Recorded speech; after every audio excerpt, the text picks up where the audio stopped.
Ahmad school سے واپس آ رہا ہے۔ قدم بھاری ہیں، چہرے پر اداسی اور سوچوں کا بوجھ ہے۔ آج وہ کسی بات سے پریشان لگتا ہے۔ گھر پہنچ کر احمد خاموشی سے آنگن میں آ کر بیٹھتا ہے۔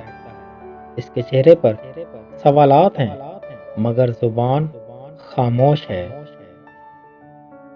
دادا ابو سفید داڑھی اور ٹوپی پہنے، ہاتھ میں تسبیح لیے صحن میں آتے ہیں۔ وہ احمد کی طرف محبت بھری نظر سے دیکھتے ہیں۔ دادا ابو نرم لہجے میں پوچھتے ہیں، کیا بات ہے احمد؟ آج بہت خاموش لگ رہے ہو۔ احمد آہستہ سے بولتا ہے، دادا ابو کیا لوگ ہمیشہ سچ بولنے والے کو بے وقوف سمجھتے ہیں؟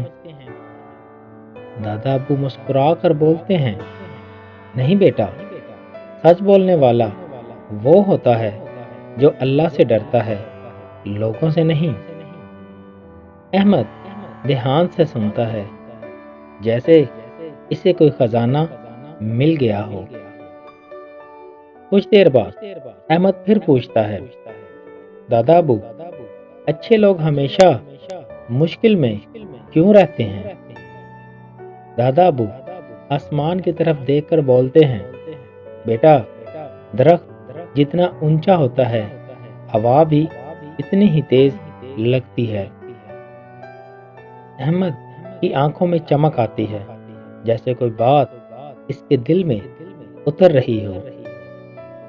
دادا ابو نرمی سے احمد کے کندھے پر ہاتھ رکھتے ہیں۔ احمد آہستہ سے تیسرا سوال پوچھتا ہے، دادا ابو کیا دعا واقعی سب کچھ بدل سکتی ہے؟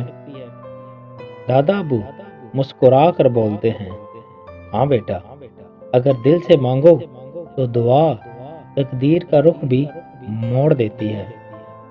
احمد حیران ہوتا ہے مگر دل میں یقین کا نور اترنے لگتا ہے۔ دادا ابو تسبیح گھماتے ہیں اور بولتے ہیں، اللہ سے بات کرو جیسے دوست کرتے ہیں۔ احمد مسکرا کر سر ہلا دیتا ہے، جیسے اس کا بوجھ اتر گیا ہو۔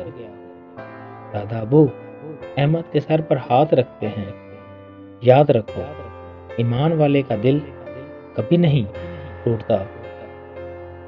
فضا میں اذان کی آواز گونجتی ہے۔ احمد اور دادا ابو خاموشی سے سنتے ہیں۔ دادا ابو اٹھتے ہیں اور بولتے ہیں، چلو اب نماز کا وقت ہو گیا ہے۔ احمد دادا ابو کا ہاتھ پکڑ کر مسجد کی طرف چل پڑتا ہے۔ اس کے چہرے پر اطمینان کی مسکراہٹ ہے۔ دوستوں، اگر آپ کو ہماری یہ ویڈیو اچھی لگی ہو تو ہمارے چینل کو لازمی سبسکرائب کیجیے گا۔